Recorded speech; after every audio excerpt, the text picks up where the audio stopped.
Hello and welcome in, everybody. Come on in, make yourself comfortable. Today, we're going to spend some time nerding out, as per usual on this channel, on Tesla Bot. So for those that are familiar with the story of Tesla, Tesla came out a couple of weeks ago now, about a week and a half or so, and they showed their Tesla Bot and their long-term vision for a humanoid robot.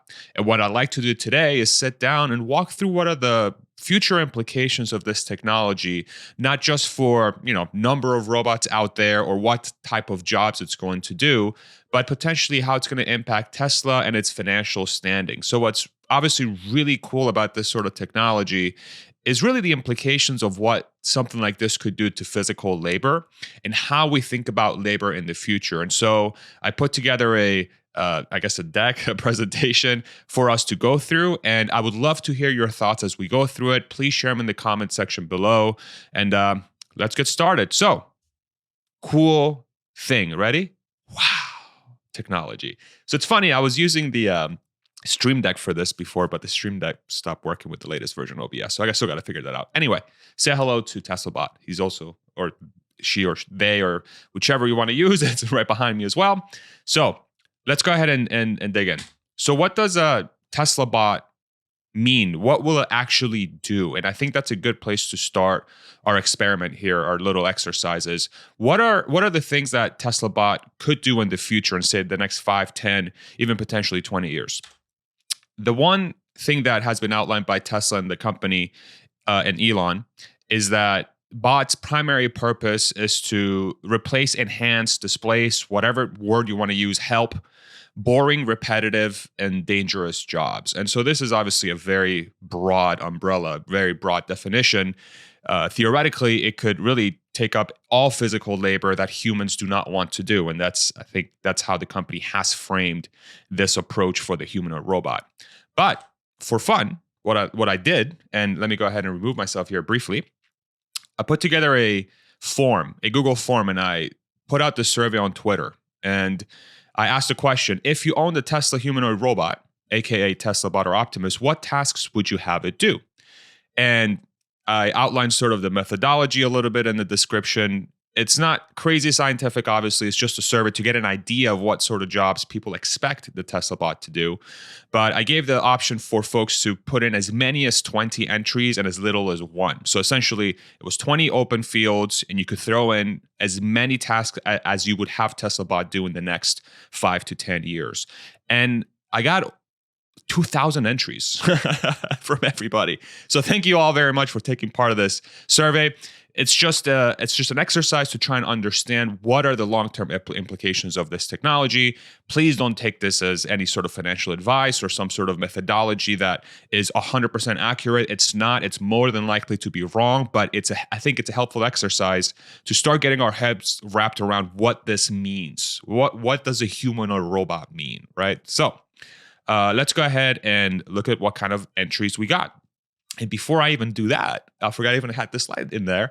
In the description below this video, I have the link to the Google Doc that has all the information, all the data that was used for the survey. So any of you could go in and run your own exercises. And I strongly encourage you to do that if you're looking to sort of use this data to figure out what the bot could do. I did just a very first level analysis and nothing crazy at all. It's just kind of to gauge what directionally this could mean for the company. So feel free. It's all free. I don't want anything. Take the data. So what will the bot actually do? Based on the 2,000 entries that I received from everybody, this is how the data sets sort of broke down. And I went through and I cleaned up all the data. And I essentially took each entry and I put them in a broad bucket of what people expect the Tesla bot to do in their own scenario. So if they had a Tesla bot, what would it do? Almost 30% of the entries were cleaning and housekeeping. Almost 19% of the entries was general assistance. So these are things like, help me move this from one place to another, go and get me some groceries, things like that, where the bot is generally assisting the human in whatever setting that they want to have them in. Cleaning and housekeeping should be pretty straightforward. Dusting, mopping, things like laundry, tidying up the house, things like that, I put under cleaning and housekeeping. General assistance is anything beyond cleaning and housekeeping that would generally be assistive of a human in whatever role. 8% is human and pet care. So looking after the elderly, looking after your pets. Lawn care and gardening, 7.4%. So this is outdoor work, right? So working on the lawn, mowing the lawn, gardening, picking. Some of the farming categories I put into this bucket, and I'm sure others could put it somewhere else, but it was a small enough bucket where I thought combining the two made sense. Construction and maintenance. So this is things like building or maintaining the outside of a house. Say you need plumbing seems like an extremely difficult job, but that sort of work where you're either building something or repairing something or maintaining something. Painting is also under this specific bucket. Then you also have play and companionship at 4.3%. This is basically me wanting a bot to play with me or to exercise with me or to just generally keep me company for whatever reason, going on walks. The long-term implications of this technology obviously will probably lend itself to some sort of companionship, but that was 4.3%. Security was about 2.8%, which is, just have a bot to look after your belongings or your home or whatever. And then other, which is... I'm going to let you guess what you think is mostly in this category. It's actually a lot less than you thought. But let's just say, actually, I'm not even going to say it. You know exactly what I'm talking about. It's that plus other stuff too. So there was a very broad range of things that people would want the bot for, to be honest. That didn't really fit into any of these other categories. So that's roughly 23%. So a decent chunk of the population is expecting the bot to do some pretty random stuff, right? But very interesting exercise, I thought. To me, what this says is human beings are really looking to leverage the bot, at least for personal use, in some sort of chore or assistive manner, right? So you can have people come in and help you clean the house, or bots come in, clean the house, so on and so forth. So very interesting. Thank you all again for taking part in this exercise. Super fun for me to go through the data. Like I said, the data is in the description for you to use. I don't care what you do with it. Please, whatever helps the community sort of understand this better, I'm more than happy to facilitate. But here's the key data set that I thought was the most interesting that I'm going to use for this exercise. So based on the entries that I received, the average number of tasks per user that made entries in the form, so 1 through 20, the average number of tasks was 8 tasks. So each task was sort of broken down as laundry, dusting, cleaning, painting, playing. So these are tasks in this form. Average number was 8. And so for me, what this says is that humans, if they use the bot in, say, a personal setting or even in a professional settings, this exercise is meant to help us think through that a little bit. We expect the bot to do roughly 8 different tasks, and they could be in any plethora of any of those buckets. So where this lends itself to, I believe, and to help me think about the bot long term, is that the bot will be sold individually, but there will also be an app store of jobs, I believe, where a user can come in and, let me bring myself up here because I have technology now. A user will come in and say, hey, I have a bot, but for this month, I want to buy let's show you, the laundry app or the dishwashing app or whatever app, and it comes with some sort of rate that's attached to that app. And of course, you can see here, of course, I'm not even showing you. Look at this. Psh, I'm so good at this. This is what I'm talking about. This very crudely painted over app store view on an iPhone. Literally just drew it from Google and just used Paint to override it. But anyway, this is how I'm seeing the bot work long term, where you can buy the bot and then you have an app store of jobs that you can download, and then you can sort of download each task, sort of like the Matrix, right? So your Matrix, you're downloading an app for yourself. Instead, you're doing this for the bot. And so on average, I'm expecting each bot is going to have 8 of these apps loaded for the bot to use in any given month. And each one of these bots will have some sort of monthly rate. And as we go through the exercise, I'll throw out a number, and I'm very curious to see what you guys thought, what y'all's thought is on this. Look at this. I corrected myself from guys to y'all because I'm in Texas now. Come on now. So to summarize, 8 tasks per bot, and each bot that's going to be sold, Elon, during his AI Day presentation, he said that it was meant they're going to target at less than $20,000 per bot. I still don't know if this is the cost to manufacture the bot or the price to the end consumer. But for this exercise, I'm going to assume 20,000. 20,000 per bot unit cost plus some sort of monthly app cost that's going to be directly tied to what sort of tasks you're looking the bot to achieve for that month. Make sense so far? As if you can say yes, but I'll take it as a yes. All right. So within this context, I truly believe that the bot, long-term especially, is going to become a gigantic deflationary force on labor. And so what I mean by that is, today, think of a job, so housekeeping or builder, construction worker, whatever it is. Right now, there's a certain rate that's attached to that job. Just doing a very rough Google search, and I look at blue-collar jobs, or also known as physical labor jobs, labor that would be replaced by the bot or displaced by the bot or enhanced by the bot. Roughly in the United States, it's somewhere between $40,000 and $45,000 a year. So the way I'm thinking about this is, if the bot's able to be successful, and if it is able to do those boring, repetitive, and dangerous jobs, the technology itself to be developed, if it's around 20,000, and the apps are going to be essentially, learned through the neural net system that Tesla has developed, and essentially you're able to learn anything that's physical. I really do believe for this to be within the context of age of abundance that Elon has thrown out there. This means that the labor itself, the cost of doing that labor, should come down dramatically because of how technology develops over time. So that's why I think it's deflationary. And I'll go and I kind of try to show you this as we go through the presentation here. So with that in mind, with the assumption that labor will become deflationary, meaning that to do a physical labor, it's going to cost less and less each year as more and more bots get introduced to the public and more bots learn how to do things. The question becomes, okay, cool. So how many bots? How many bots? If you have one bot that does everything, that's great. But one bot that does everything is not really helpful for society. We need many bots that do many things.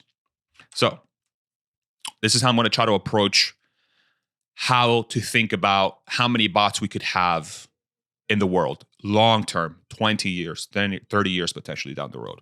So today, the United States has roughly 22 million, physical labor jobs. So these are jobs, again, that blue collar sort of context where a bot theoretically could come in and do that boring, repetitive, or dangerous job, which is roughly, so 22 million, if you divide it by 330 million, which is the US population, it's roughly 6.7% of the total population of the United States. So within that 22 million, I'm assuming that about 80% of those 22 million jobs, those physical labor jobs, the bot should be able to do. So this is low-hanging fruit, like carrying stuff, anything that's physical, repetitive, or boring. I mean, there's a bunch of jobs that fit within this framework. But I'm going to assume 80% of those can be done by the bot. So 80% times that 0.67%, which again is that 22 million jobs that are physical in the United States.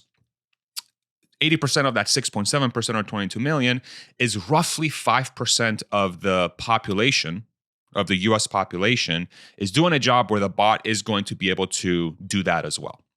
So 5%. I want you to keep that number in mind. If you look at the total, and let me just throw one more thing out there. Let's go back to this slide. The United States typically is much less physical labor intensive, or there aren't nearly as many physical labor jobs or blue collar jobs as a percentage of the population versus the rest of the world, essentially. So a lot of places in Asia, Africa, South America, parts of Europe, there's a much larger concentration of the labor is in physical labor versus the rest of it. So the US think of it as a conservative way of thinking about how many jobs or what the number of bots could be that would be able to do the jobs that are being done today in a physical manner. I hope that makes sense. So like, for example, we know China is super hardcore manufacturing today. So a larger percentage of Chinese workers are going to be in those repetitive, boring, and dangerous. It could be 10%, it could be 12%. So that 6.7% is meant to be as a conservative number. I hope that makes sense. So that 5%, again, as a byproduct of that, should be a relatively conservative number of people that are doing jobs that the bot could replace. So if we pass this on to the entire global population, so right now on Earth, we have about 8 billion people. 5% of 8 billion humans is roughly 400 humans that right now are doing a job where the bot long-term could enhance, replace, displace, whatever word you want to use, because it's boring, repetitive, or dangerous, and it fits within the confines of what the bot can do. So if the bot is able to match the human one-to-one, we would essentially need 400 million bots, right, to do the job of 400 million humans. However, under a framework of a bot versus a human, a bot should be able to do about 6 times more work per day, or 6 times more efficient than a human. And how I arrived to this number, and I've talked about this in a previous video, is a human right now works, let me go back to my screen because I'm good at this, apparently not.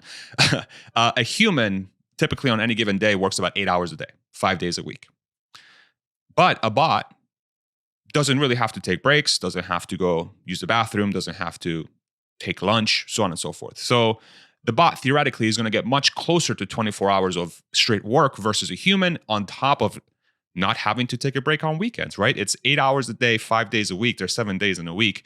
So the bot is going to be much closer to fulfilling a full day's work every single day than a human would, because we would literally collapse and die. Like, it's impossible for us to do that.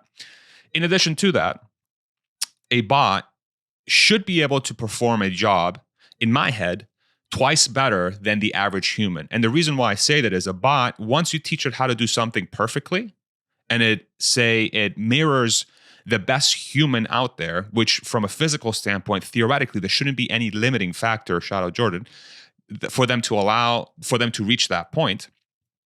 And so in my head, I'm like, okay, the bot should just be able to do twice better than the average human consistently, especially within the context of physical work. From the data I've seen working different places, is your best performer is typically at least twice as fast as your average.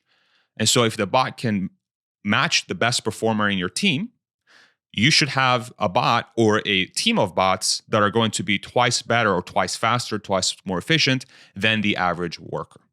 All right, this makes sense. So based on that, 24 hours a day is 3 times longer than a human could work. So a human can work 8 hours. A bot could work 24 hours. 8 times 3 is 24. So 3 times longer. And then twice faster. So that's 3 times 2 is 6. And that's how I arrived to that 6 times more efficient.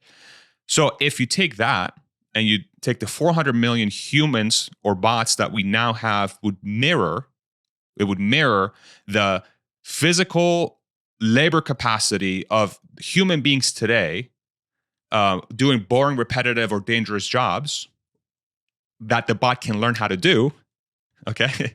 If you divide it by 6, because we know the bots are 6 times more efficient, you arrive to this very freaky number, not on purpose, I swear to God, promise. 66,666,666 bots would be theoretically needed to match human physical labor capacity globally. 66 million bots, roughly. And so to summarize that point once again, because apparently I like to repeat myself, 66.6 million bots will equal the existing human capacity of physical labor. This is if we really just say one-to-one, if we just want to create enough bots to do all physical labor in the world, this is what we need. However, this is where things get weird. Because if you are able to create 66.6 million bots that would mirror 5% of the global population in order to be able to do physical labor, then you're just setting an arbitrary maximum to your capacity to do labor. And this is, I think, where the age of abundance really kicks in. Because there's no limiting factor. Jordan, what's up? There's no limiting factor when it comes to creating as many bots as you can outside of raw materials. Do you have enough raw materials to make enough bots 66 million bots in the world? And it seems like yes. It seems like yes. If Tesla's going to build 20 million cars per year, the raw materials needed to make 66 million bots seems roughly similar to how much they would need for 20 million cars, right?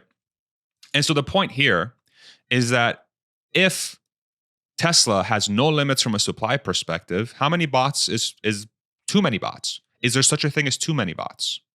And this is where it gets, like I said, it gets really, really weird. But I think this is an important framework to think through. And what are the long-term implications of this technology? So let's actually put some numbers to it, which is, I think, why you came to this video. I'm going to assume the bot is going to cost the end consumer $20,000 per bot. And I'm going to assume for this exercise, and again, I would love to hear your thoughts about this.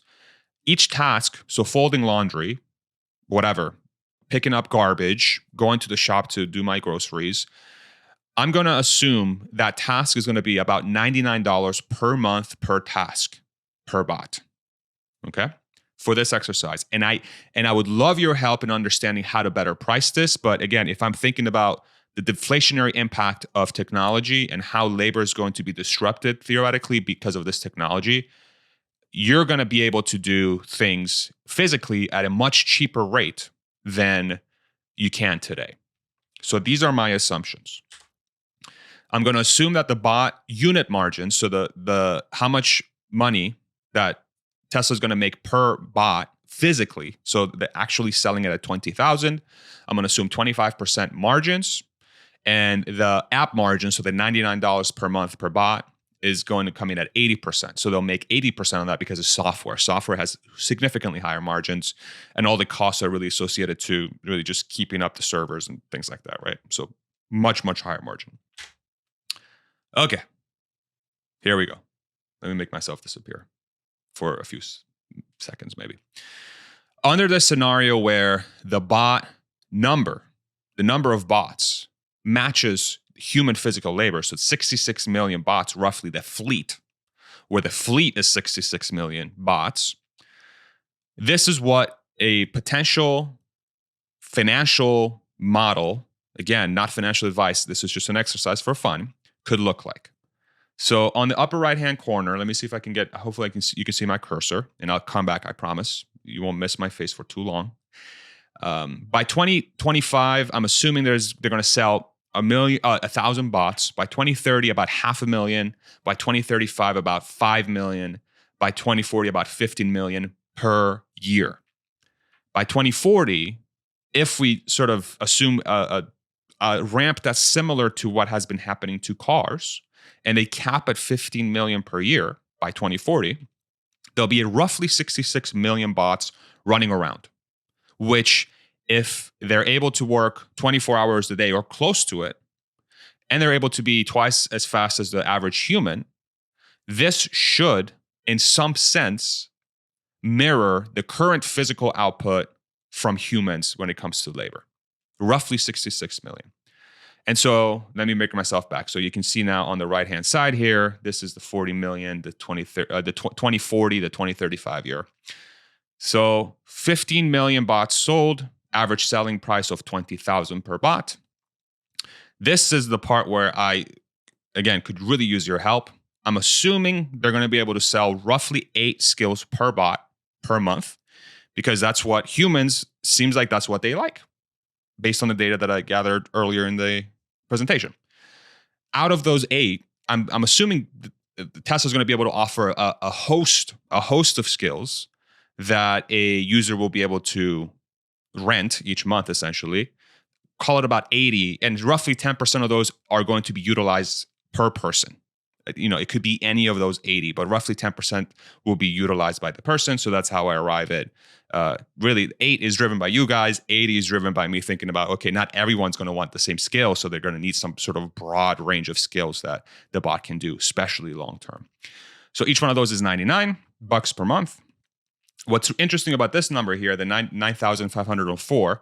So this is $99 per month per task, per bot. So 99 times 8 times 12 months is roughly $9,500 per year, where you're hiring your bot to do some sort of physical labor. So this individual bot's doing some sort of physical labor. You're paying the bot $9,500 a year. If you take that $9,500 per year and you compare that to the average physical labor today, that's roughly an 80% decrease in physical labor over the next, call it 18 to 20 years.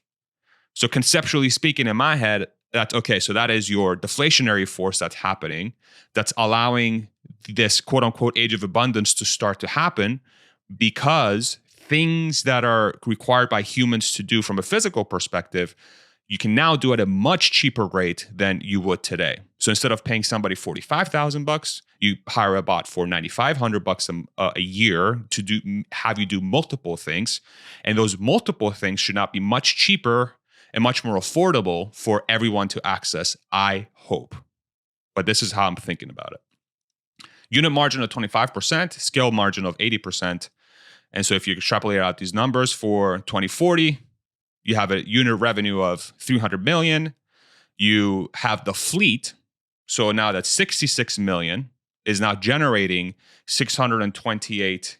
Sorry, this is billion because this is in millions. 300 billion in revenue for the bot to actually sell it at 20,000. Then an additional $628 billion in recurring revenue from the scales from the entire 66 million bot fleet. And so the profit, if you apply the 25% margin, is 75 billion for the units, about 500 billion for the skills at 80% margin. And the total profit in 2040 from the bot would be 578 billion total if you add up the units and the skills. And I've also done this for 2035, 2030, and 2025. 2025, obviously, we're only 3 years away. I'm assuming that there's not going to be much done with this bot in the next 3 years, I think. So you can kind of see the numbers down here, and you can view them. The last line, what I did is I said, if you take the total bot profit, in this case, let's take 2040 of $578 billion, and you apply a multiple of 20, so a price earnings ratio of 20 to try and figure out what kind of market cap impact this will have. And then you assume a 25% tax rate hit, because before you can claim this as net income, you have to take on some sort of tax rate hit, and I'm going to assume 25% tax. The equivalent market cap at 20 PE, 25% tax hit on $578 billion in profit, if it's a 20 PE that the market gives it, is roughly an $8.7 trillion market cap that would purely be driven by the bot in 2040, about 800 billion in 2035, and 39 billion in 2030, if at 20 PE. Just to help you guys understand, help y'all understand what this means from a potential financial impact to Tesla, even if we're trading money by then. Who knows what this thing's going to do long term? All right. So that's if bots equal humans. But what if we actually go into this crazy age of abundance, where Elon and Tesla have talked about, well, there's no theoretical limit to how much labor you can have. So what if you just make more bots, make more bots, make more bots? Okay, cool. Let's figure it out. Here we go. So I'm here again, but remember, 2040, 2035. I'm assuming that by 2040, the fleet size will be roughly double of what it's required to mirror the physical labor capacity of humans today. So theoretically, would have twice as much stuff being done by bots.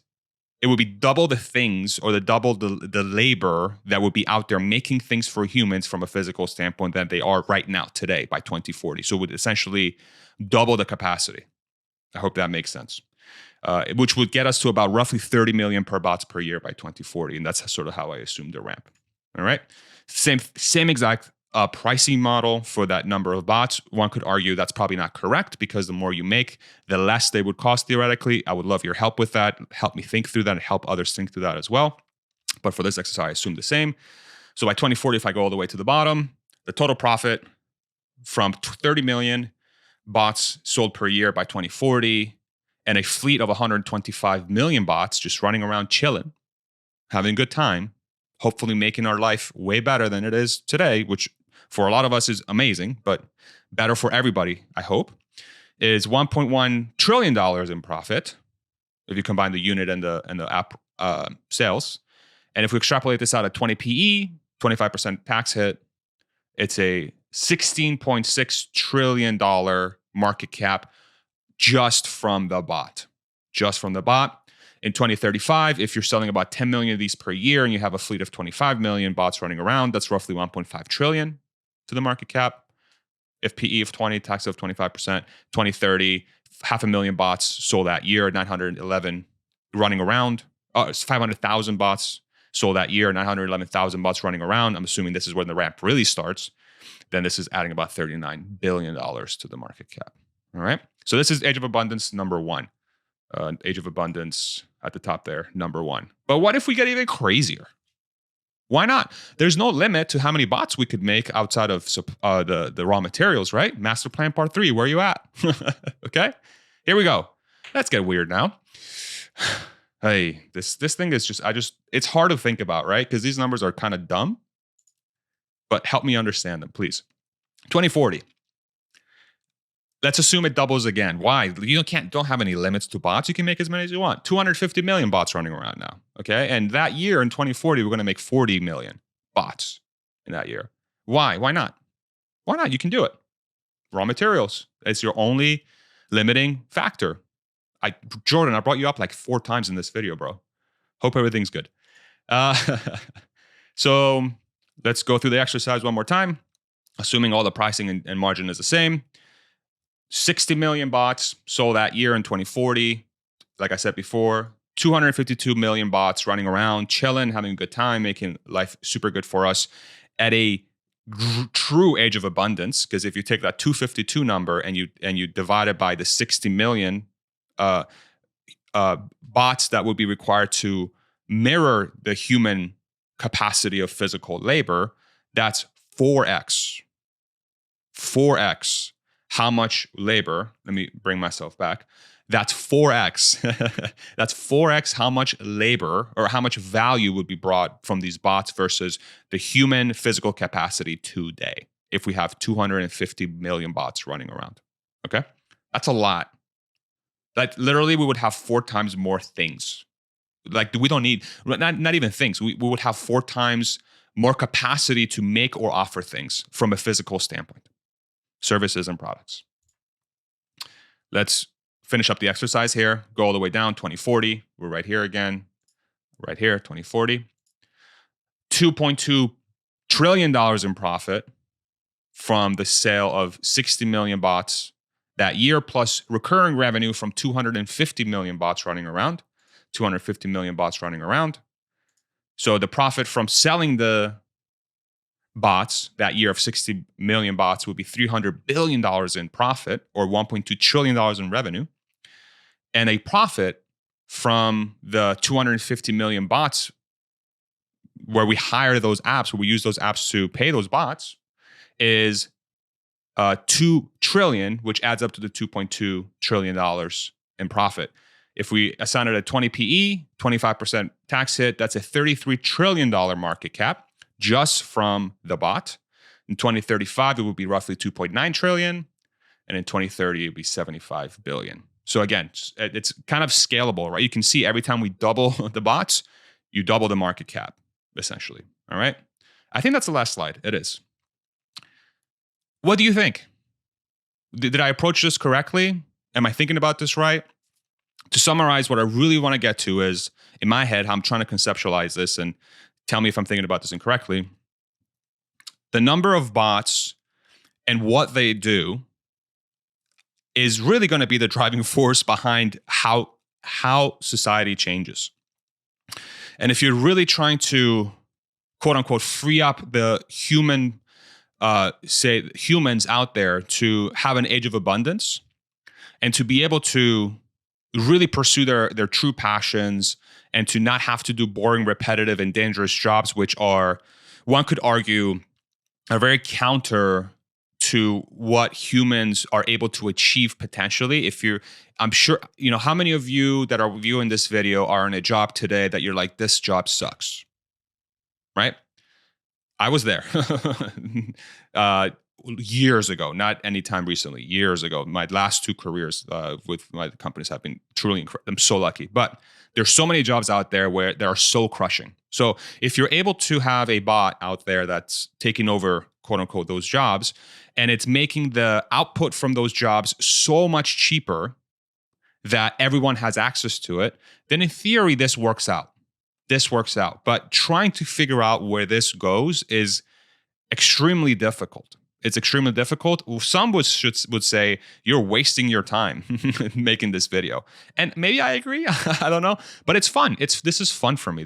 I like sitting down and going through this process and putting it out there and trying to get your feedback on how we're thinking about it. And I think as many of us thinking through this as humanly possible can truly enable that age of abundance. It can't just be a singular person or a singular company that's embarking on this path. It takes a true societal effort to ensure that this technology is available for all in some way or shape or form. It could be allowing the free market to just work in its full capacity, or it could be ensuring that this technology is available to all through other means. I have no idea what the answer is, but the implication is truly ridiculous. It really is.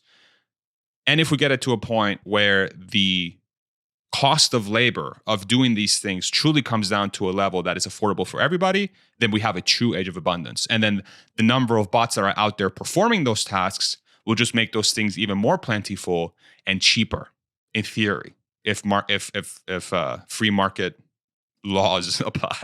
Okay, so let me know what you thought. Let me know if I approach this incorrectly. If you can take away some benefit from this exercise. I think thinking about the future long term is really what honestly is maybe one of my biggest passions. It's just going into the future and trying to figure out what's happening. And one of the main reasons why I've been such a big fan of Tesla and Elon and all these other ventures is that these are very future forward sort of companies and people. And that to me is really, really, really attractive. And it gets my juices flowing. It gets me sort of thinking about, okay, how can I be part of this really cool future, this potentially really cool future, and how can we think through it, and what are the things we can do to sort of bring visibility to it, so more and more people become hopefully excited for that future and decide to take part and shape it. Right? The future is really people taking what's happening now and building the future for everybody or for themselves or whoever. That's really how the future is built. So maybe naively, I'm hoping this exercise helps that sort of move along. But anyway, thank you so much for watching. Enough rambling. I hope this was helpful for anybody. If you enjoyed what you watched, like, subscribe, blah, blah, blah, share, all that good stuff. And we'll see you on the next one. Thank you all very much. Take it easy. Bye-bye. And